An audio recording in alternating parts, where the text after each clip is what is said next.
నమస్కారం అండి, నేను డాక్టర్ సువర్చలని, జీవా ఫర్టిలిటీ సెంటర్స్లో సైంటిఫిక్ డైరెక్టర్ని. సంతానలేమి సమస్యతో బాధపడుతున్న దంపతుల కోసం ఒక శుభవార్త. మా ప్రతి సెంటర్లో అంటే మణికొండ, బంజారాహిల్స్, కోంపల్లి అండ్ సనత్ నగర్లో ప్రతి నెల ఒక ఫ్రీ క్యాంప్ పెట్టాలనుకుంటున్నామండి. వీటి డేట్స్ ఇలాగున్నాయి: March 5th Manikonda, March 12th Sanath Nagar, March 19th Banjara Hills, March 26th Kompally. ఈ డేట్స్ ఎలానో మీ స్క్రీన్స్ మీద కనిపిస్తున్నాయి. వీటిలో ఏం ఇంక్లూడెడ్ అని అంటే ఫ్రీ రిజిస్ట్రేషన్, ఫ్రీ కన్సల్టేషన్. క్లినిషియన్ని కలవండి, ఒక కన్సల్టేషన్ తీసుకోండి. అసలు ప్రాబ్లం ఏంటి, ట్రీట్మెంట్ ఆప్షన్స్ ఏంటి, వాటి గురించి డిస్కషన్ ఇందులో ఇంక్లూడెడ్ ఉంది. కౌన్సిలింగ్ సెషన్స్ ఇంక్లూడెడ్ ఉన్నాయి. తర్వాత ముఖ్యమైన విషయం ఏంటంటే ఇందులో సీమెన్ అనాలిసిస్ కూడా ఫ్రీ క్యాంప్లో ఇంక్లూడెడ్ ఉంటుందన్నమాట. ఈ క్యాంప్లో ఇంట్రెస్ట్ ఉంది, మీరు అవతల నుంచి రావాలనుకుంటే స్క్రీన్ మీద ఉండే నంబర్స్కి ఫోన్ చేసి రిజిస్ట్రేషన్ చేసి మీ ప్లేస్ బుక్ చేసుకోండి. తప్పకుండా ఈ అవకాశాన్ని పొందండి.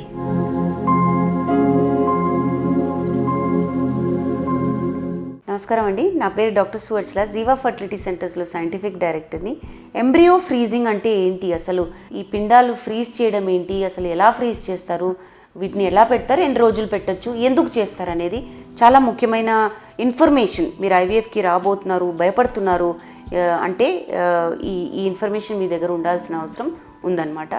ఐవీఎఫ్లోకి వచ్చినప్పుడు ఏంటంటే ప్రతి ఐవీఎఫ్లో సక్సెస్ రేట్ అనేది మ్యాక్సిమం ఉండేటట్టు ఆ సైకిల్ స్టార్ట్ చేయడం జరుగుతుందన్నమాట.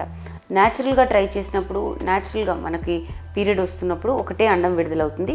ఐవీఎఫ్లో ఏంటంటే కొన్ని ఎగ్స్ ఎక్కువ పెరిగేటట్టు ఇంజెక్షన్స్ ఇవ్వడం జరుగుతాయి. సో అరౌండ్ 8 ఉండొచ్చు, 15 ఉండొచ్చు, డిపెండ్స్ మీ అండాశయాల్లో ఎంత కెపాసిటీ ఉందో, ఎలా రెస్పాండ్ చేస్తున్నాయో ఆ డోస్కి, అండ్ ఎన్ని రోజులు ఇవ్వాల్సి వచ్చిందో దాన్ని బట్టి ఎగ్స్ అనేవి కలెక్ట్ చేస్తాం. సో సాధారణంగా చెప్తున్నాను నేను, ఒక 10 ఎగ్స్ వచ్చాయి అనుకోండి, ఆ 10 ఎగ్స్లో ఒక 8 ఎంబ్రియోస్ తయారైనాయి అనుకోండి, పిండాలు. ఇప్పుడు 8 గర్భసంచిలోకి వేయలేము కదండి, ఎందుకంటే మన మనిషి బాడీ యాక్చువల్లీ 1-2 పిండాలు మోయొచ్చు, బేబీస్, అంతే కదండి. 3 అయినప్పుడు కాంప్రమైజ్డ్ ఉంటాయి. తల్లికి ప్రాబ్లమే, పుట్టబోయే పిల్లలకి కూడా ప్రాబ్లమే. సో ఇవేంటంటే బేసిక్గా గర్భసంచి పొర చూసుకుంటూ క్వాలిటీ ఎలా ఉంది, అమ్మ ఏజ్ ఎలా ఉంది, అండాల క్వాలిటీస్, వీర్య కణాల క్వాలిటీ, అవన్నీ చూసుకుంటూ 1-2 లేదా ఏజ్ కొంచెం ఎక్కువ ఉంటే మ్యాక్సిమం 3 పిండాలు వేసేటట్టు చూస్తామన్నమాట. ఇప్పుడు ఈ 8లో నేను 3 వేసానని అన్నాను కదండి. మిగతా 5 ఏం చేస్తాము, అవి పడేయలేము, అవి చాలా ప్రెషియస్ ఎంబ్రియోస్, అంతే కదండి. They are like your children now. ఇప్పుడు ఆల్రెడీ మీ అండాల్లోకి స్పర్మ్స్ వెళ్ళి ఒక పిండం తయారైందంటే అవి మీ చిల్డ్రన్ అనమాట, అవి మీ పిల్లలు. సో వీటిని పడేయకుండా ఏం చేయాలంటే జాగ్రత్తగా ఫ్రీజ్ చేసుకోవాలి. ఇదొక సందర్భం. ఎక్స్ట్రా ఎంబ్రియోస్ ఫ్రీజ్ చేసుకోవడం ఒక సందర్భం. సో ఈ ఫ్రీజ్ చేసుకున్న ఎంబ్రియోస్ మీరు ఫ్యూచర్లో 2వ బేబీకి కూడా వాడచ్చు, లేదా ఈ సైకిల్లో అంటే ఈసారి వేసినప్పుడు ప్రెగ్నెన్సీ రాలేదనుకోండి, మళ్ళీ ఇంజెక్షన్స్ తీసుకొని అండాలు ఇచ్చి ఆ ప్రొసీజర్ చేయకుండా ఫ్రీజ్ చేసుకున్న ఎంబ్రియోస్ తీసి గర్భసంచిలోకి వేయడం జరుగుతుంది అనమాట. అవి నేను 5 పెట్టాను, కానీ 5 తీయాల్సిన అవసరం లేదు, 2 తీయచ్చు, 3 తీయచ్చు, అది క్వాలిటీ బట్టి డిసైడ్ చేయడం జరుగుతుంది అనమాట. సో ఇది ఒక ప్రక్రియ, ఏంటి, ఎక్కువ ఉన్నప్పుడు పెట్టడం. రెండోది హైపర్ స్టిమ్యులేషన్ అంటామండి. హైపర్ స్టిమ్యులేషన్ ఏంటంటే 20 ఎగ్స్ వచ్చేసాయి, చాలా ఎక్కువ ఎగ్స్ వచ్చేసాయి. అండ్ ఇలాంటప్పుడు పిండం గర్భసంచిలోకి వేస్తే హార్మోనల్ ఇంబ్యాలెన్స్ వల్ల చాలా ప్రమాదం అనమాట. బాగా ఉబ్బిపోయి ఉంటాయి అండాశయాలు, గర్భసంచిలో అంత నీరు రిటెన్షన్ అయిపోతుందన్నమాట. సో దీంతో ప్రాణానికి కూడా మంచిది కాదు, తల్లి ప్రాణానికి. కాబట్టి పోస్ట్పోన్ చేస్తాం. ఈ నెల వద్దమ్మా, నువ్వు అండాలు ఇచ్చావు, పిండాలు రెడీ అయిపోయినాయి, ఇవన్నీ ఫ్రీజ్ చేసుకుంటాము, వచ్చే నెల ఈ ఇంజెక్షన్స్ ప్రభావం అంతా పడిపోతుంది, అండాశయాలు కామ్ అయిపోతాయి, మామూలుగా అయిపోతాయి కనుక, కరెక్ట్ సైజ్కి వచ్చేస్తే కనుక ఈ ప్రభావం అంతా పోయి గర్భసంచిలో వాతావరణం బాగుంటుంది కనుక ఈ నెల కాకుండా నెక్స్ట్ నెల చేస్తామంటామండి.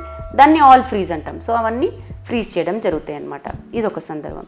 మూడోది ఏంటంటే గర్భసంచి ఈ నెల ఏవైతే అండాలు తీసిన నెల సరిగా పెరగలేదనుకోండి, ఈ ప్రభావం వల్ల, ఇంజెక్షన్స్ ప్రభావం వల్ల సరిగా పెరగట్లేదు, మరీ ఎక్కువ పెరిగిపోయింది, లేదా అసలు బొత్తిగా పెరగలేదనుకోండి, అలాంటప్పుడు కూడా పిండాలు ఫ్రీజ్ చేయడం జరుగుతాయి. సో కంగారు పడకండి.